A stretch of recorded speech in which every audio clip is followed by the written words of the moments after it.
3 minutes after 10 is the time. A very good morning indeed to you. A funny one today. I've taken an editorial decision. I don't take many, and they rarely last the duration of an entire programme. But I have taken an editorial decision. And listen, I am going to listen to your views on whatever subject is under discussion, but I am obviously in charge of deciding what subjects are under discussion. And that decision-making process is informed by two things, really. It's informed by the news, and it's informed by my and my colleagues' sense of what is three things. Sense of what is important and likely to produce fertile conversations. So quite often I've pointed out to you that being at the top of the news agenda is not necessarily being at the top of our to-do list. In fact, it doesn't coincide as often as we might expect it to. And then you've got the third question, which is what I can muster up the most enthusiasm about. This is the weirdest bit of my job. So it's why, for example, the same subject in the hands of different presenters can get such different responses. You can probably tell when I am phoning it in. You can certainly tell if I'm doing a topic because I just think I have to. And I don't know that. I hope these topics don't really come up anymore. But back in the day, you'd sort of think, oh, gosh, yeah, we better do that. Or, crikey, that's important. There are some things that break the rules. I mean, you have to cover the passing of somebody huge, for example, or you have to, if we were at war or during COVID, you have to talk about COVID every day. That breaks the paradigm. It makes my job easier and harder if you're interested. Easier because I don't have to work out every morning what we're going to talk about, and harder because I don't have to work out every morning what we're going to talk about. So I've taken a view. But I think it's also backed up objectively that the coronation is a sufficiently important attempt to concern us for at least an hour every morning until it happens on Saturday. It's only Wednesday. It may well be that I drop this plan tomorrow or on Friday, but as it's stacked, because I might run out of interesting questions to ask. So the headline, the fact that it's the biggest story in town this week, might be overtaken or subsumed by the fact that it's not necessarily the thing that's going to produce the most interesting conversations for us to have. But it just is fascinating. You can't. This is where I get a bit frustrated with people saying, oh, I can't believe you're talking about the coronation. I expect it from everybody else, but I don't expect it from you. I mean, the world is going to stop on Saturday, not just our little corner of the world. And just because you're not going to pay any attention to it, you're going to have a barbecue or watch the football. Is there football on Saturday? I don't actually know. Congratulations to Kidderminster Harriers going to Alfreton last night and getting an astonishing result in the 35th second of the game, and now on to Kings Lynn for the playoff final. If we can get a result against Lynn, we're in the fifth tier of English football. The fifth tier, lads. Come on, we can do it. Ross Penn's Red Army on the march once again. I digress slightly. So it doesn't matter whether you're doing it else, but it's just silly to not recognise the significance. That's the word I'm looking for. The significance of crowning a new king. So what angle do we take today? And here it is. And also, just because I bend over backwards to accommodate you every morning, just because we're going to talk about it doesn't mean we're ignoring everything else, like homelessness or the environment. It's just silly sometimes to suggest that every single decision we take means that we are ignoring every other possibility that we could have done for the rest of our lives and for all our time together.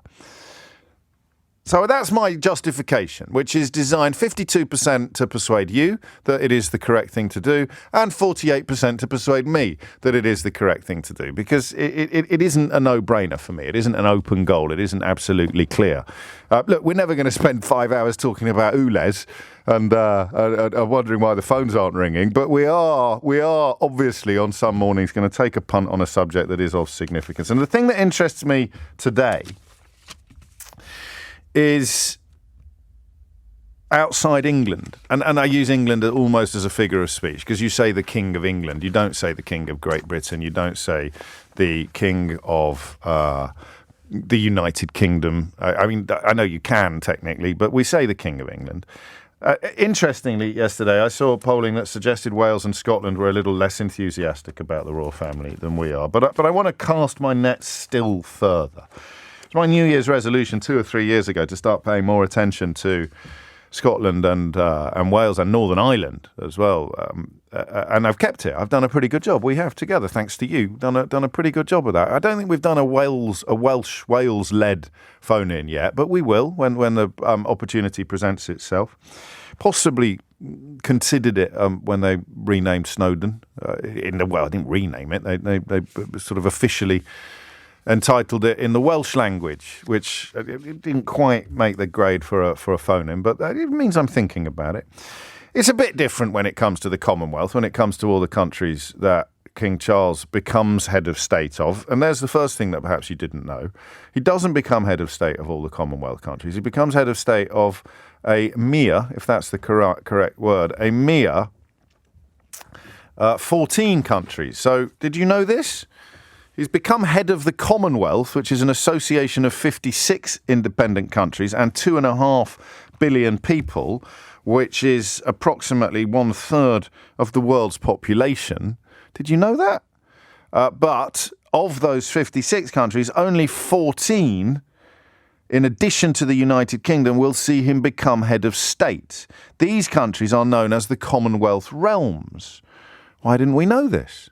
And don't tell me that you did, because most of us did not. How many people could name off the top of their head all 14 Commonwealth realms? Put your hand down, Keith. Of course you couldn't. Some of these places you may not even have realised were countries or realms. Do you want to hear them all? Australia, Antigua. It should almost be a song, this. Australia, Antigua, Barbuda, the Bahamas, Belize. I've been there. I didn't even know that the King was the head of state. The Queen was the head of state in Belize. I thought Francis Ford Coppola was. Belize, Canada, Grenada, Jamaica, Papua New Guinea, St. Christopher and Nevis, St. Lucia, St. Vincent and the Grenadines, New Zealand, the Solomon Islands, and Tuvalu. And I want to know what it means in Commonwealth countries and indeed in Commonwealth realms. Not just what the monarchy means, but what the coronation means. I can't help thinking about that visit to the Caribbean by William and Kate last year, or I think it was last year or the year before. And it just, I think for the first time in my life, the absolute incongruity of it all was hit home. Do you remember when you kind of had people, residents of the island, pressed up against a chain link fence and William and Kate were on the other side of it? And then you had them dressed in weird cosplay 1940s colonial outfits, standing on the back of a Land Rover being driven through the streets. And I found it absolutely fascinating because you know how much we concentrate on this programme on deference, because my personal opinion is that it does more damage to our lives, certainly to social mobility, if you care about social mobility. It does more damage to that than arguably any other phenomenon in our psychological arsenal. That the deference was so generational, in that you could speak to people in their 20s and they would be, I've got no idea why I'm supposed to turn up and wave a flag when Prince William turned up in my home. But their parents and their grandparents held completely different views. And it struck me that I knew nothing. I'm completely ignorant of our fellow Commonwealth realms, if you like, completely ignorant of the role that the monarchy plays. So you're never going to get a week where this question is more live, where this question is more relevant than a week in which we are about to crown a new king. I'm going to the concert on Sunday, by the way. Did I tell you? I got invited to the concert on Sunday. That's going to be exciting. I'll report back fully on Lionel Richie and Katy Perry and all the other groovers that are performing at the concert on Sunday. So it's never going to be a better question. It's never going to be a better time to ask this question. And I'm asking it not exclusively from I pronounced Nevis wrong. My apologies. Nevis, not Nevis. Nevis is a mountain in Scotland. It might be named after the same person. I don't know. But you're never going to have a more pertinent time to ask this question. And that question is, what does the monarchy mean and the coronation of King Charles III on Saturday mean in the following countries? Well, I can't do all 56. I'll be here forever. But in Commonwealth and in Commonwealth countries and Commonwealth realms. And obviously, you're less likely to be listening there than you are listening here, but you could easily have family there. You could have grown up there. If you're listening in a Commonwealth realm or in a Commonwealth country, then it's front of the queue territory. But it's more likely that you have history, legacy, family, childhood spent there. What does it mean? What does it mean? How big a deal is it going to be where you're from? 0345 6060973. I haven't stopped asking how big a deal it's going to be where I'm from yet. It's only Wednesday, and that question still fascinates me. I did a little interview for American television yesterday, CBS. I might do CNN on Friday night. They've asked me to do the Anderson Cooper thing, but it's in the middle of the night by my standards, and I'd have to come all the way into Buckingham Palace. So unlikely, but not impossible. And it means I'm thinking about things in a way that I haven't thought about them before. I'm thinking about how to dress it up or how to present it for an American audience, for example. But if it was a Canadian audience, they would be getting they'd be getting a new head of state, the King of Canada, as it were. And I find that really bonkers. So what does it mean where you are from? And there are two ways to answer that question. The first is, what does it mean to you as a consequence of being where you are from? And the second is, what does it mean consensually or generally to people who are where you are from? And there may be two different things. It may be, well, I think it's lovely, James, but I can really detect a diminishment in enthusiasm, or even a growing anger, a determination for independence. Or it could be the other way around. It could be, I can't believe how many people where I'm from are going to be having street parties and putting up bunting. I think it's all ridiculous. It's all a weird colonial hangover. And the sooner we wake up to that, the sooner we'll be able to claim our proper place in the world. But I don't want to put words into your mouth. I'll read you that list of Commonwealth realms again while surreptitiously flicking through a piece of paper to see if I've actually got a list of all the countries in the Commonwealth. I haven't. So the Commonwealth realms are Australia, Antigua and Barbuda. That's one realm. The Bahamas, Belize, Canada, Grenada, Jamaica, Papua New Guinea, St. Christopher and Nevis, St. Lucia, some Muppets pronounce that Nevis, St. Christopher and Nevis, St. Lucia, St. Vincent and the Grenadines, New Zealand, Solomon Islands and Tuvalu. But I'll extend it still further to the entire Commonwealth, of which the King becomes head on Saturday. He becomes head of the Commonwealth. What does it mean there? What does it mean in those places? Hit the numbers now, you will get through. 0345 6060 973 is the number that you need. I just edited a tweet. I've never done that before. That was a thing you could do. If you've got the blue tick, you can do it, can you?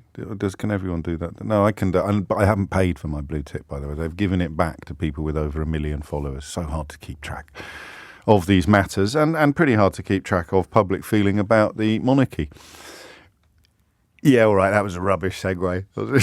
It's so hard to keep track of what Elon Musk is doing to Twitter. And while we're talking about things that it's rather hard to keep track of, it's rather hard to keep track of Commonwealth feelings towards the monarchy. Am I right? No, that doesn't work. Let's pretend that never happened and just crack on with the calls. The questions you're answering are based upon your origins or your family's origins, either within the Commonwealth realms or the Commonwealth itself. What does the coronation in particular and the monarchy in general mean where you're from? Nat's in Exeter. Nat, what would you like to say? Oh, morning, James. Hello. So it really struck a chord when you said something about the monarchy having sort of a generational impact on people. I've got a Jamaican parent and Jamaican grandparents. Sadly, they've passed on. But I do remember growing up, and I grew up in England, that my grandmother had so much respect for the Queen and the whole family. And she followed them as if they were an extension of her family. And we had, the best crockery, had the wedding. It was like memorabilia in our home. She had a special sort of cabinet for it. And I just found it fascinating, but also a bit worrying because we weren't particularly wealthy, but yet she was almost had this deference for she'd wheel the it out. Historically, it's an almost unbelievable achievement, if that's the right word, to essentially set up slave plantations and then end up having the descendants of the people transported there from Africa as property of the English aristocracy, bending the knee towards the descendants of the people that was the plan. It's incredible, right? Really, it really struck a chord when I think it was Kate, Princess of Wales. She went to Jamaica, and like you said, Jamaicans of my generation, so I'm in my 40s, really are not keen on the whole, situation around the monarchy, and still having to have this respect for this far removed land which colonised them in effect generations ago. And I remember Kate sitting next to one of the politicians of Jamaica, and she just basically blanked her. And I sort of really understood it, but my grandmother would be horrified, and I just think, well, we need to move forward. And Jenny, I think it was, phoned into Sheila Fogarty's show yesterday, and what she said about British citizens as well having this ridiculous respect for people at a time when we're all struggling. That was my show. Let's be real. Why are we spending huge amounts of public money? That was my show. It's almost monstrous. And that was my show. Dissect it. Sorry. That was on my show. Was it your show? I was so used to listening to Sheila. God. There's not absolutely de rigueur, but Jenny rang my show and made all those points. What's the point of me doing this if you're not even going to notice who's in the chat? No, it was your show. Thanks a bunch.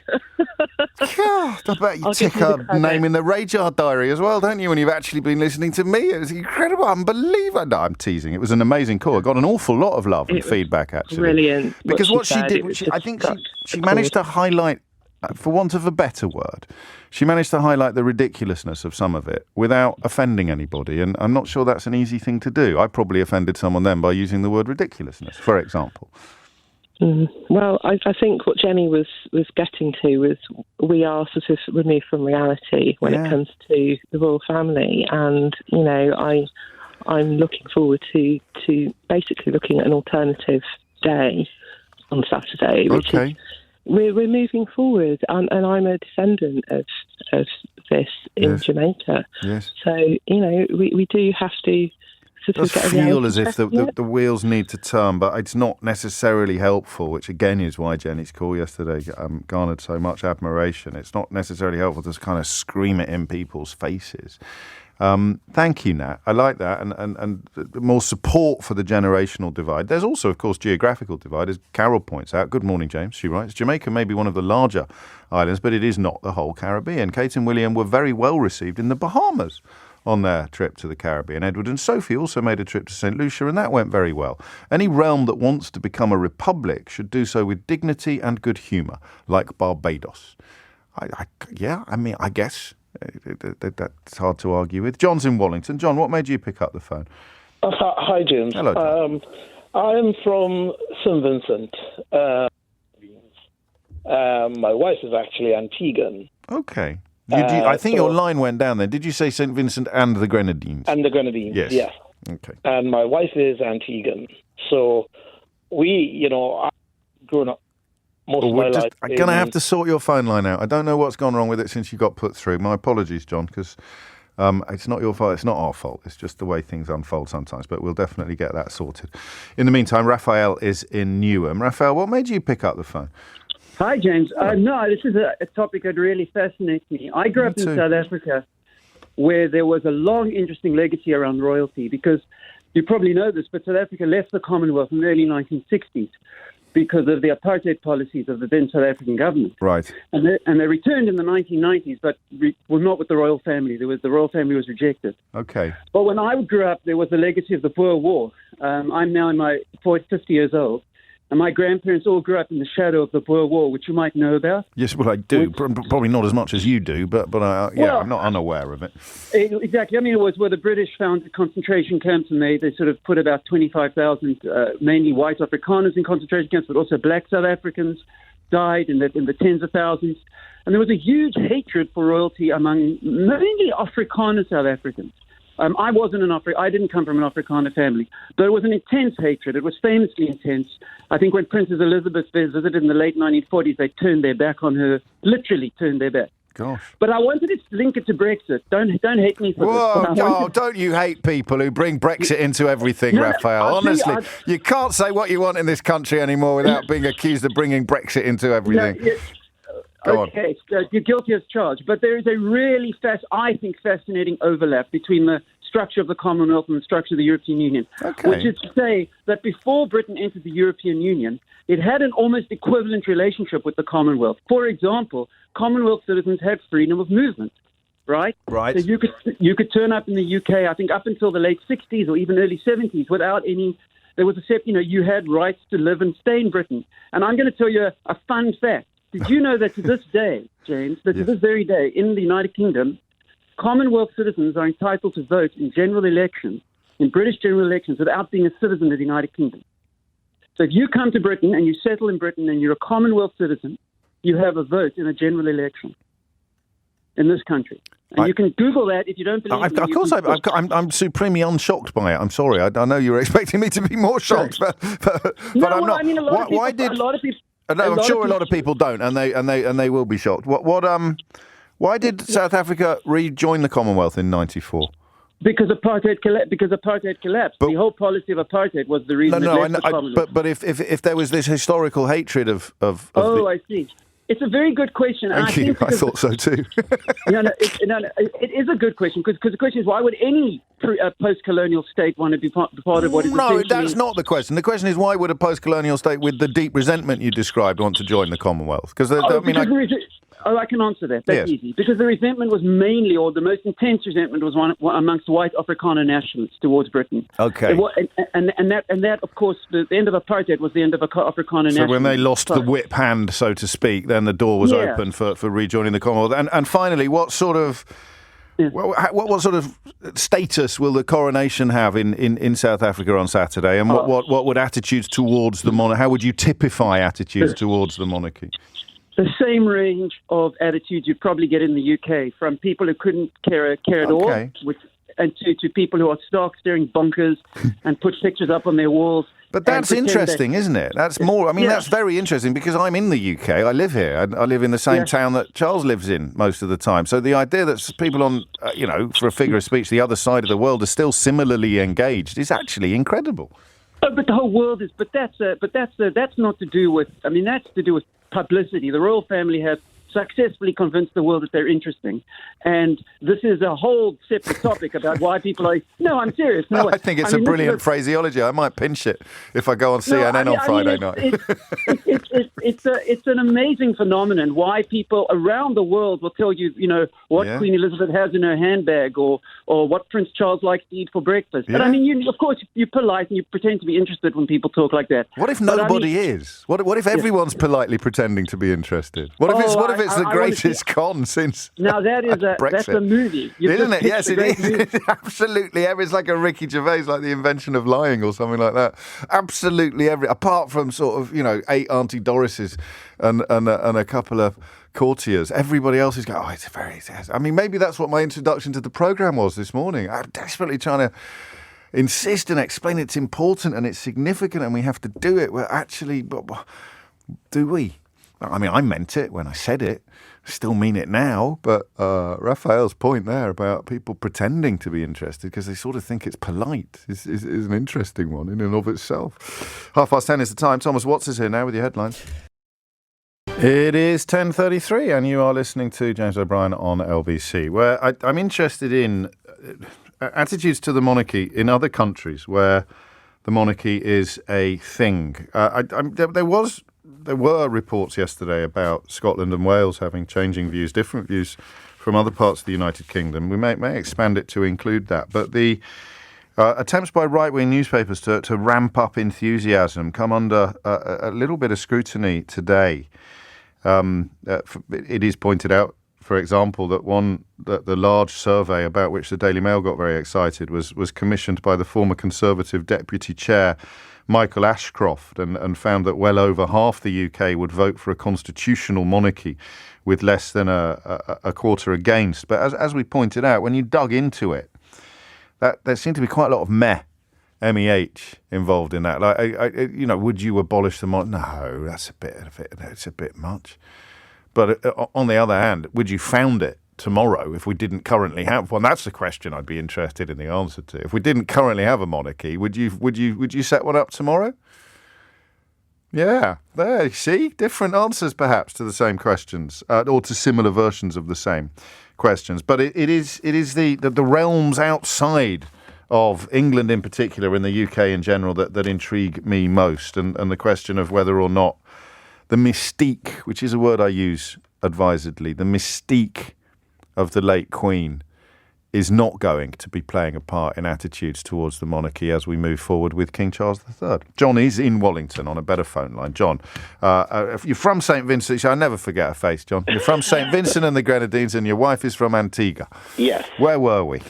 Right. So I was saying that it's interesting that how people are viewing what the outside world sees and how we look at the coronation of the king. In the Caribbean, generally, the older folks are more akin to, having that sort of loyalty, that affinity, that binding to the monarchy. But the younger folks, we only see it through the eyes, or my generation really only see the monarchy through the eyes of the Governor General. And he doesn't have the political nous that they, or he or she, because it could change. In my lifetime, I don't see the governor. They're not on, display, say, as a prime minister or as a president, So they sit quietly in the back as a sort of representative. So the monarchy is not viewed in the younger generation other than the tabloid version of it, where people are interested in Will and Kate or Harry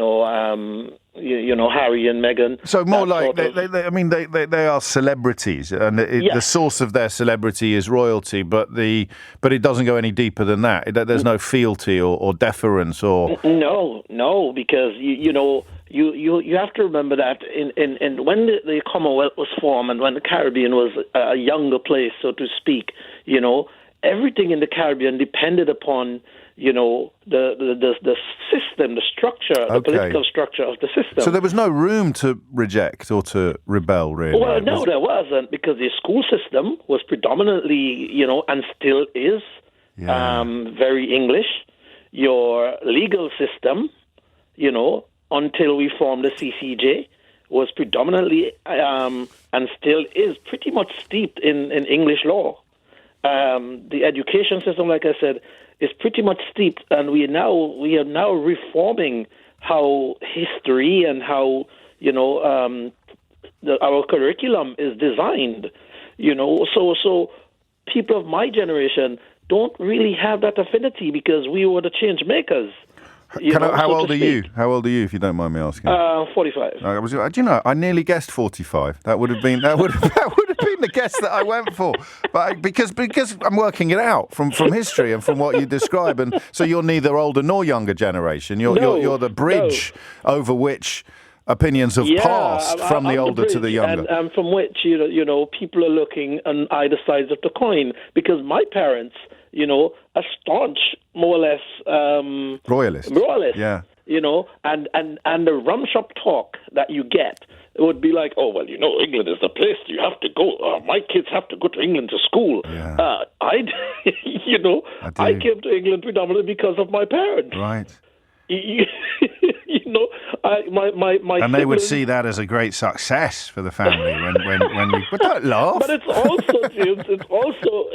It is to an extent a success because what you have is the language. The language is actually spoken. And I said to people, I came to the UK and I went to university and college here. When I go back to the Caribbean, from a business point of view, when you have expats and people who want to do business and stuff like that, my language and the way I speak and the way I was schooled and my thought process is what they're looking for. Of course. So it gives me a head start. But that's a cultural legacy that could be detached from royalty, but hasn't been. Yes. completely, and perhaps never will be, even if It's all to do, James, with that sort of memory, because St. Vincent is one of the countries that are pushing towards republic. Yes, and also for reparation. Yes, the bigger the islands, this is the other thing that's the sort of giver.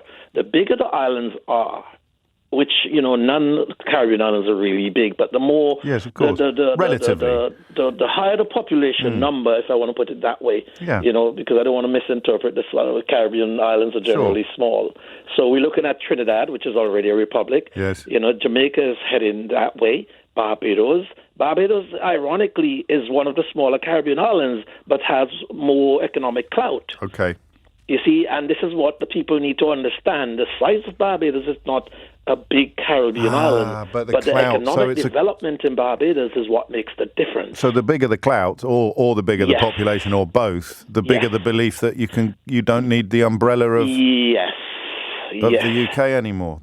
So there was a patronage to it as well as a paternalism.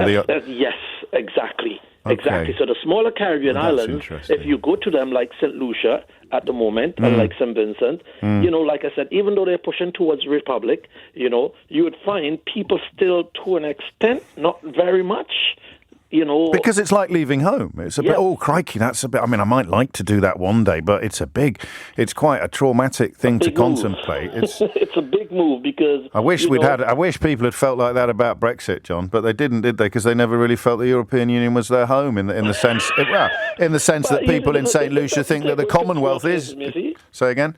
It doesn't take away patriotism. Because, no, of course it doesn't. Of course, I've been in the UK for a little while, and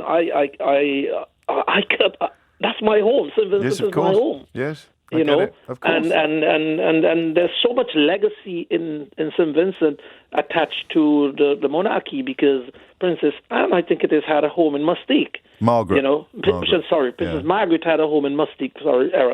And that has a history to it. That has a sense that conjures senses of familiarity, perhaps, that's because when you go to Mustique, you could still go and visit that property, and I think the younger royals still go there for a retreat, so Mustique almost comes to a standstill when any of the royals come to the island for a break. I get it, and I see it. I haven't until today. And this is an appalling embarrassment for me. My defence is that I grew up in Kidderminster, but I've never, until I spoke to Nat actually, and now to you, I'd never really been struck by the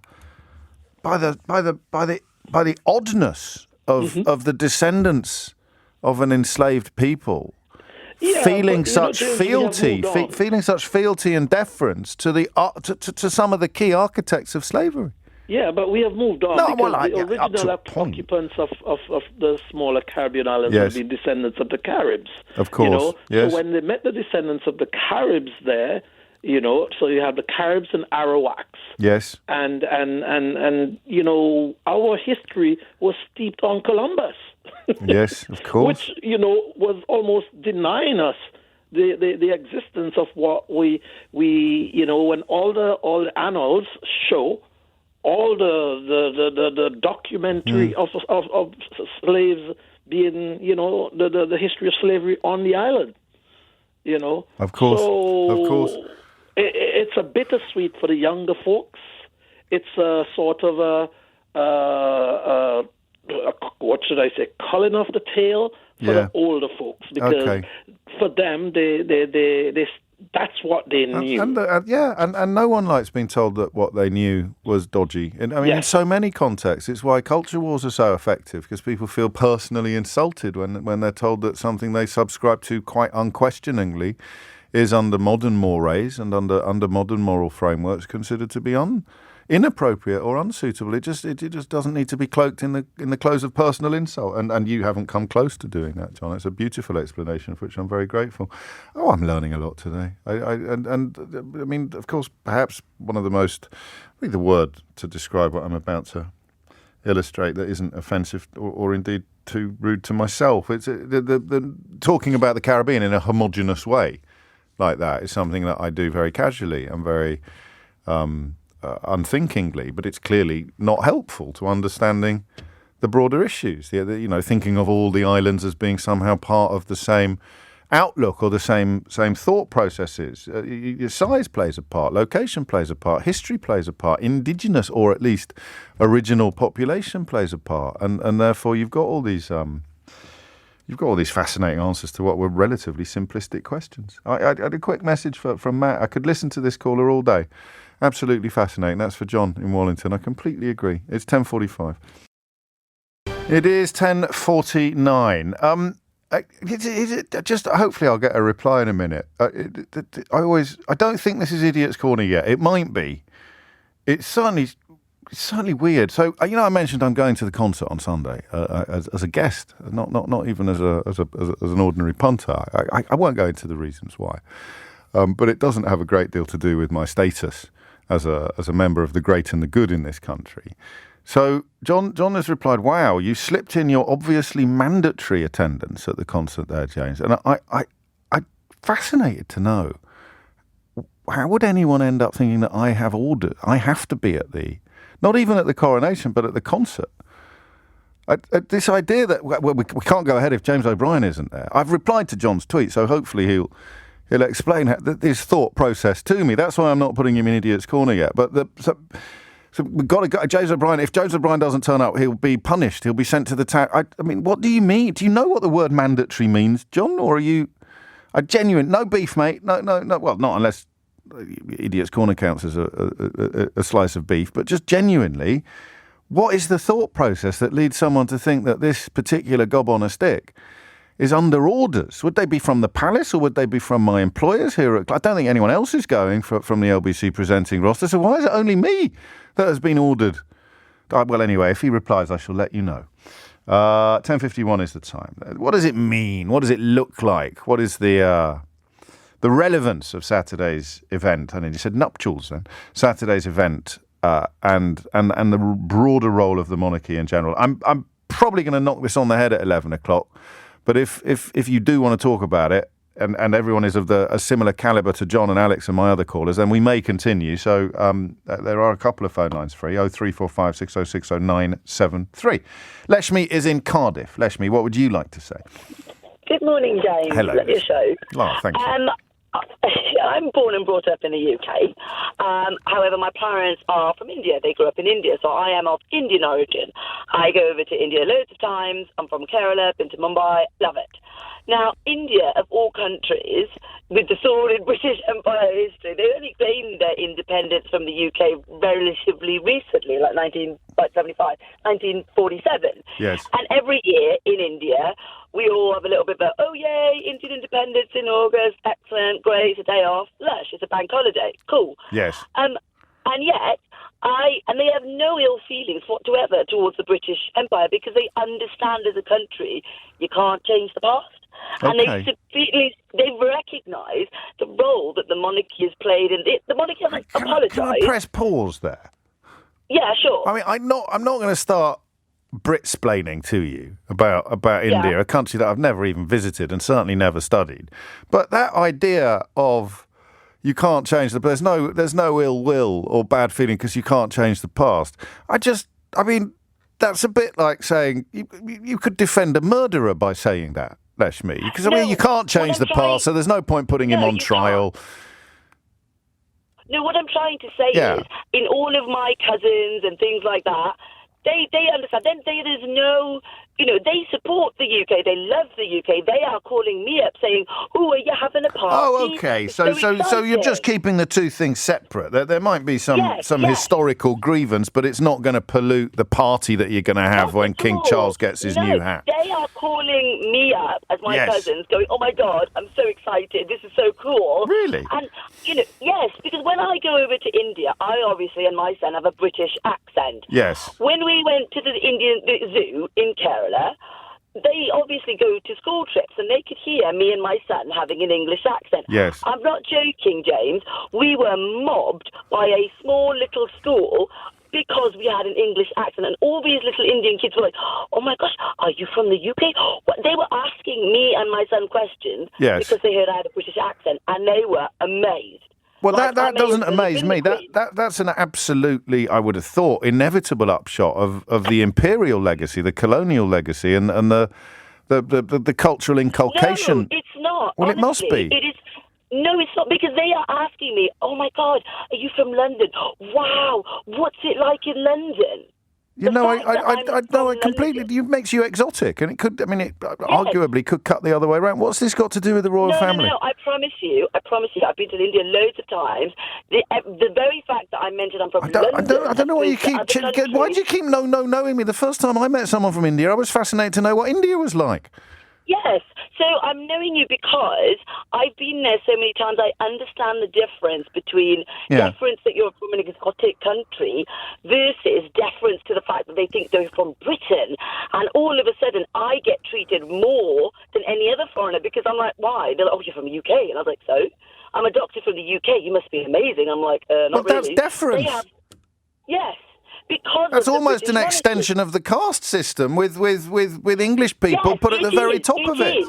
And that's a colonial legacy. That's an imperial legacy. What are we arguing about? They love it. They love it. I have no idea. They love it. But of course they love it in the same way that John's parents loved it, but his children don't. It's a generational shift, and it will probably. Not at all. Well, we shall see. They are. They're going to be huge. There are going to be huge differences. Of course there are. But what about the royal family? Is it someone has suggested to me that in some other parts of the world you could look upon the royal family as a sort of Kardashian with posh accents, and therefore people are fascinated and excited. And if Kim Kardashian was getting married this weekend, maybe your cousins in India would be ringing you up about that if you lived in Los Angeles. Or does it reach other parts?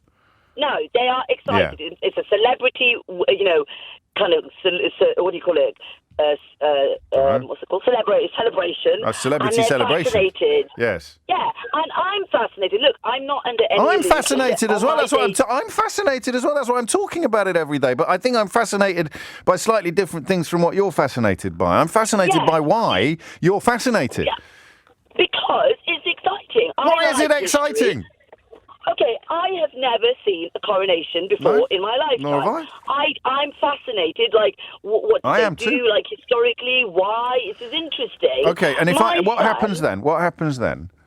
Nothing. I say, how can you say nothing? I haven't finished the question yet, Leshmi. Sorry. I said, what happens then, when? And you said nothing. Sorry. Right, what happens then, when? I tell you, for example, that there is a special spoon that's used in that. An anointment spoon is used in that. What happens? That's cool. What? I just think that's cool. It doesn't make any difference to my life whatsoever. Of course it does. Of course it does. Of course it does. Why?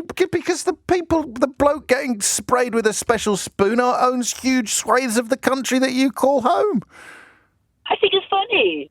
I would never ever do that. I think it's slightly ridiculous, but well. No, slightly ridiculous is nice. I like it too. I'm not trying to. Okay. I absolutely agree, James. It is a slightly ridiculous, over-the-top ceremony that is. But it's also fascinating. Yes, and now see, my son. We are going to on Sunday. My son, we're super excited. My local community are having a little medieval celebration and all dressing up. We're going. We're excited. My son can't wait. He's like, "Ooh, this is cool." Yeah. Any beheadings? No, but apparently there's a court jester and a prize for best dressed medieval thing. I wonder. Listen. I'm still not entirely sure what we were disagreeing about, but I do have a problem with elements of that. I do have a problem with because that is hard baking a sort of social hierarchy into British society, which is why I mentioned the caste system in Indian society, which is more explicitly hard-baked into Indian society. But here, I think our caste system is just as well established and just as divisive and just as unequal.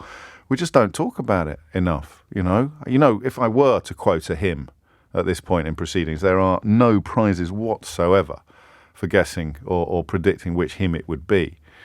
But we used to sing it in schools when I was a kid. The poor man in his castle, the rich man in his castle, the poor man at his gate. God made them high and lowly, as if you have no choice but to be the jester or to be the serf or to be the pleb or to be the spear carrier or to be... And that fella over there with the golden spoon, well, it's perfectly normal that he's got the golden spoon and he's going to have magic juices poured over his head from the golden spoon. I don't know the details of the actual event.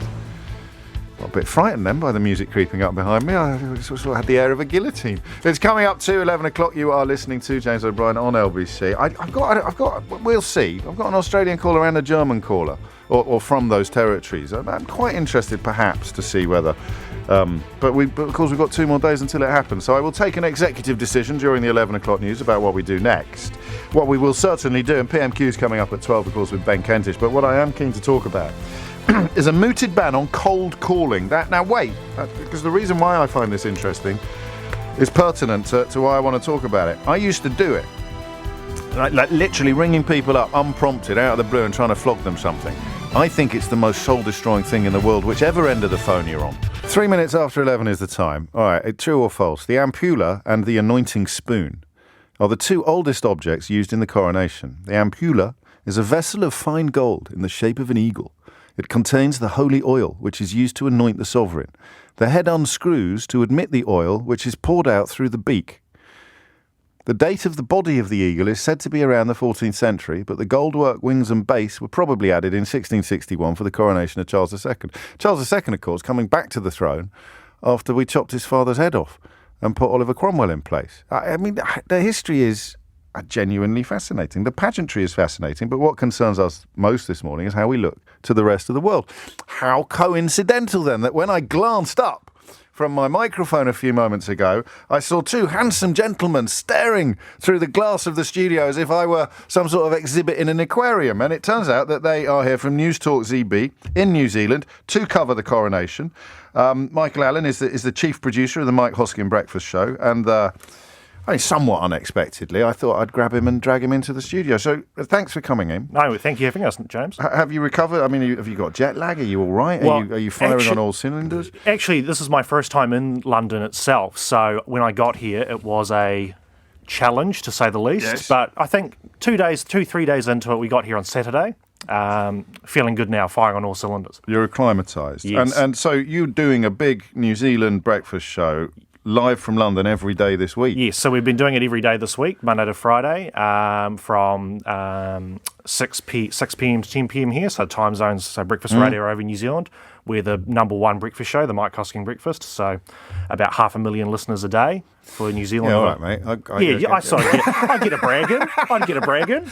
No one likes radio people who mention how many listeners they've got on the 1.3 million on the airwaves. Only biggest in the whole of commercial radio speech sector at the moment in the UK. But no one likes that kind of behaviour, Mike. That kind of it just sounds so bad to the listener. Listen, this is not a rude question. Mm-hmm. But why? I mean, is it going to be? Are you the only ones here, or would most of New Zealand media have decamped here? Is it a no-brainer? Do you not even have meetings about it? There's a coronation, of course we're going to be there. It was pretty much a no-brainer for us, and most of the other New Zealand media have got representatives here. So I think pretty much every media organisation have people here. It was a no-brainer. The build-up, the anticipation back in New Zealand is massive. Is it? Our audience is really interested in what's more than going here, on. do you think? Probably not quite to the same degree. I think it's more of a interest rather than a passion. Okay. They're like really interested in what's going on, interested in London as well, and us being here. But and seeing the sights. I don't know if this is relevant, but radio stations in Manchester and Birmingham and Edinburgh and Cardiff, they're not going to be decamping to London to do the show from here just so that they are breathing the same air as the coronation celebration. Yeah, that's a good point. I just think our audience, they want us here. And how's the show breaking down? I mean, you're doing the normal show with hits on the coronation. Yes, you're not doing wall-to-wall, not wall-to-wall stuff. We're obviously still covering the news in New Zealand that matters to the audience, yeah. but also doing hits on the coronation every day. For example, our show for Friday morning will be wall-to-wall coronation because the excitement levels will be through the roof back in New Zealand. They'll be loving it. I wonder whether the excitement levels are higher there. My wife does some work. I don't think she's doing this one, actually, but she does some work for Australian broadcasting. I know how lazy it is to see New Zealand and Australia in the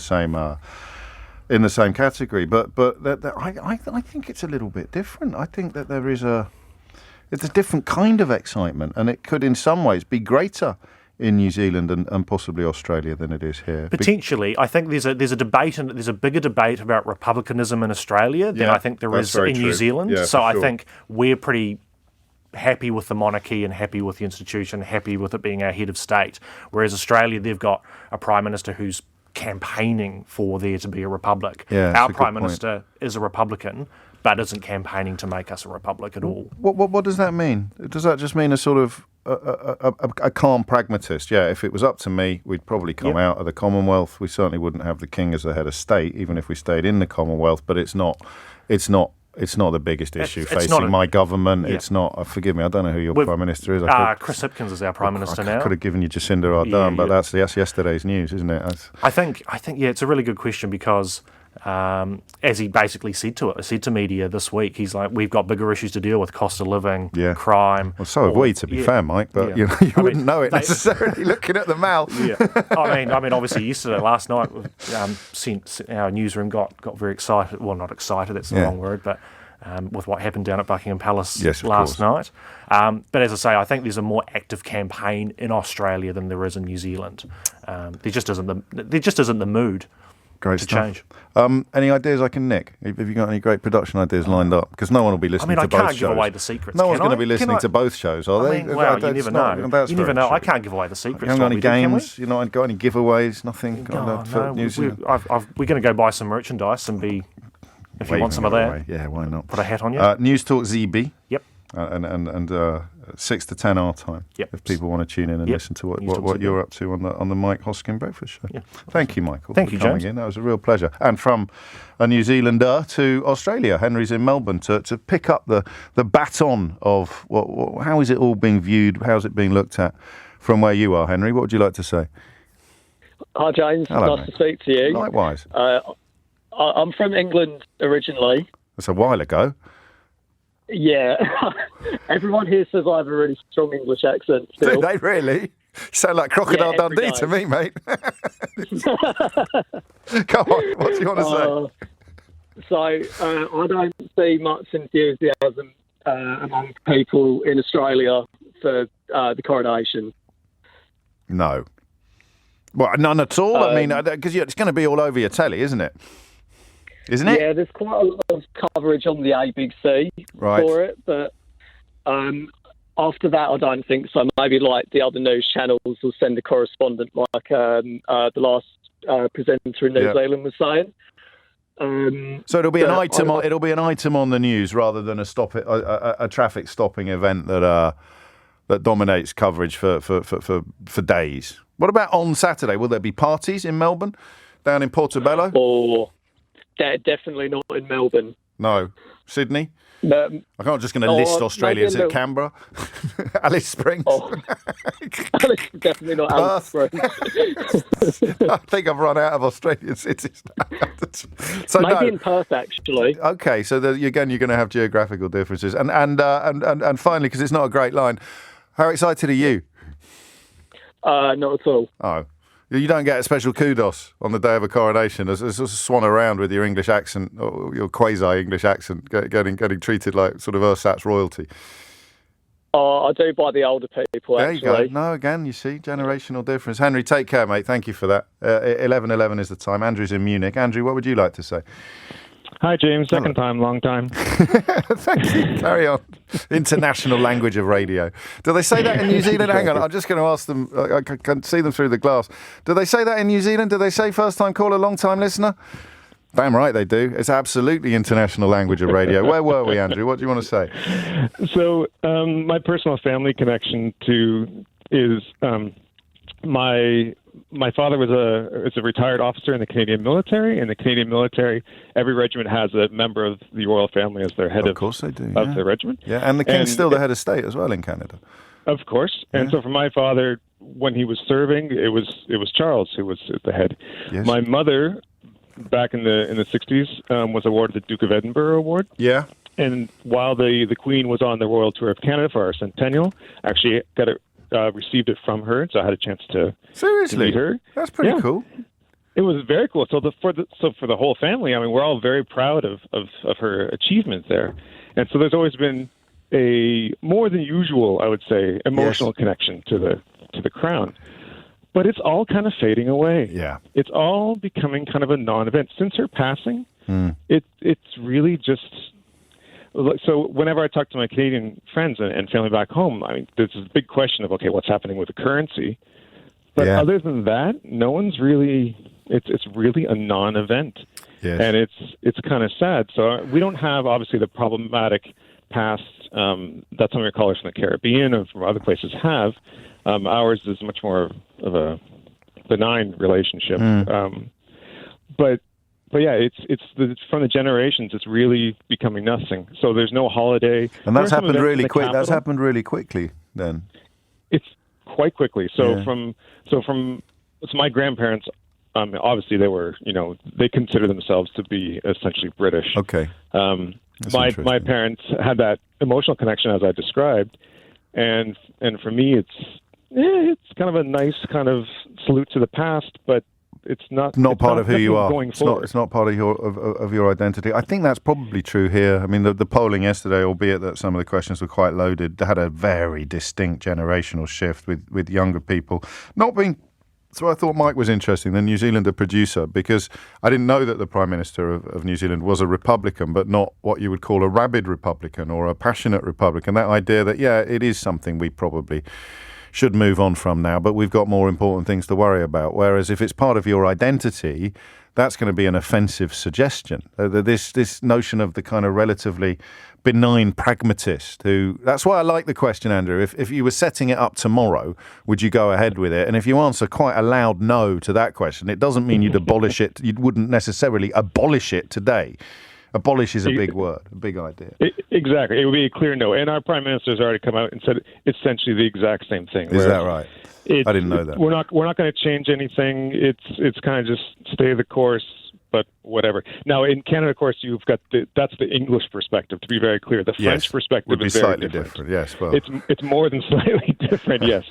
They have a very different relationship with the Crown than us English speakers do, of course. So well, you say of course, and again, my own curious brand of English exceptionalism kicks in, because the King is the head of state in Canada, whether you are English-speaking or French-speaking. Is that where Canadian republicanism draws most of its strength from? But see, from our perspective now, when you look on paper, yes, that's true. But for us, really, in our conscience, no, it's not. It's the Governor General is who we look and see. Now, obviously, that Governor General is selected by our Parliament, by the Prime Minister, and it's essentially rubber stamped by I was going to say the Queen, but the King of England. But it's really just a rubber stamping, and it really doesn't play a role beyond that. Now, occasionally when we have a royal visit, of course, like a couple of years ago when William and Kate came, there's some pomp and circumstance around that, of course, but it's really limited. It's not something that we really are conscious on a daily basis, like I said, except for the money, which is why that's the only question people are actually asking, because that actually touches their daily life. It's whose face is on the back of my coin or bill. And in Quebec, would the question of the monarchy be a completely different one from where you grew up? I mean, would it simply be a relatively calm rejection, or does it get a bit more impassioned? Yeah, exactly. So we've had some members of Parliament, for example, similar to other places in the Commonwealth where you have to swear fealty to the head of state, which of course is the King now. And they would object to that. We've had some French politicians who strongly objected to that and are looking to change it and whatnot. You can see why, can't you? Really? Oh, I wouldn't want to do get rid of one monarchy. Get rid of one monarchy to end up in thrall to another one. It's kind of exactly. And even looking back historically, of course, us participating in both world wars largely, as part of the British forces and whatnot, the French did not participate in that at all either. There's really two very different perspectives within Canada. And finally, because I'm late for the break, I wasn't expecting to get the Canadian perspective when I saw that you were ringing me from Munich. But no, it's great. I mean, it's more pertinent actually, because of course Germany's not in the Commonwealth. I don't want to open up that Pandora's box. What though the links between the royal? No, let's not go there. What is the news status of the coronation in Munich, in Germany? Some people have an awareness of it, but it's you have the occasional sycophant who is a big UK fan in general and their interest in what's going on. But it's really not top of the news. But they're family. They're family, Andrew. Well, that's what I say. It's one more thing where they look to the UK and just think, what are they doing now? Oh, boy. There's a lot of that going on at the moment. It's becoming a national sport across most of the world, I think. Andrew, that was lovely. Thank you. It's 11:17. It's 20 minutes after 11 and you are listening to James O'Brien on LBC, where the big question of the day is whether or not you have an ampulla and or an anointing spoon in your house. They are, of course, two of the oldest objects used in the coronation, the former being a vessel of fine gold in the shape of an eagle and the latter being a spoon. And they screw the head off the eagle, pour the magic oil, the holy oil into it, screw the head back on. That'd be tricky. Would you imagine if that was your job, making sure that the head of the eagle with the holy oil had been screwed back on firmly and you forgot to do it. And then you pour it out through the beak of the eagle onto the anointing spoon, which is silver gilt. And then the oil is then poured, I think, onto the head of the new king. Last call, I think, because we need to get something else up and running on the question of how the coronation in particular and the royal family in general look from elsewhere in the world, particularly from Commonwealth countries or even Commonwealth realms. And if you don't know the difference between a Commonwealth country and a Commonwealth realm, then you missed the start of the show. So all the better for you that you can now, of course, download it from the Global Player and even listen with the rewind function. Ramelia is in St. Lucia. Ramelia, what would you like to say? Ramelia, yes. Good morning, James. Hello. Thank you for taking my call. You're very welcome. I was listening earlier when you asked the question, what effect is it going to have, what the coronation, that is, on the Commonwealth countries. I live in St. Lucia. I used to live in England. And I can say to you the older generation of people will be excited, will be watching, but the younger generation, no. And as for the coronation, you guys have a bank holiday. Well, we don't. Do you not at all? No. No, we won't have a bank holiday on that day. On Saturday, I'll do my usual, go to the supermarket, go to the market, go to the beach, whatever, and it will not have very much effect. And yes, you'll be able to watch it on cable TV if you want to, right? But the majority of people will not be doing so because for this generation, it doesn't mean as much as the older generation, especially those who would have returned to the Caribbean or expats. They will be making an effort to watch it. Okay, so it will have some effect on them. It's a weird situation then, because it's your head of state as much as it's mine that is being crowned on Saturday. Yes. And yet the traffic is stopping here. All bets are off. I mean, there would still be millions of people who have to go to work and have to go about their daily business, but the sort of broad sense will be of all eyes turning to Westminster Abbey, and yeah, there's no echo of that in St. Lucia at all, even though your king is being crowned as well. Yes, and St. Lucia also wants to move away from the monarchy as the head. The same way Barbados did a couple of years ago. Jamaica has done, and no, not Jamaica. Sorry, Trinidad. One of your earlier callers was also saying that it is time for us to move away from the monarchy, as well as move away from the Privy Council being our last appellate court. Yes, yeah, I didn't know. So does that still supersede the CCJ then? Well, no, because... I don't know. I mean, this is just me being a bit ignorant, but I'm not going to apologise because nobody knows everything. No, that's okay. I mean, St. Lucia is making moves towards the CCJ as our last appellate court, as it should be. Yes, exactly. That's what I thought. Right. I didn't realise it hadn't already. No, but we are making moves to go in that direction. Ramelia, thank you. Thank you, James. Have a wonderful day. Well, I will, and all the better for having you in it. I'm going to squeeze in one more because I think we've got a dissenting voice from Germany on the question of how excited people there will be, albeit that Germany is not. I mean, it's not in the Commonwealth. It's certainly not a Commonwealth realm. But as I mentioned to Andrew, there might be a sense of family there, albeit that there's no Kaiser anymore. Rita's in Cologne. Rita, what made you pick up the phone? Hi, James. Hey. First time, short time. Welcome. Yes, family, definitely. Really? Yeah. Okay. I mean,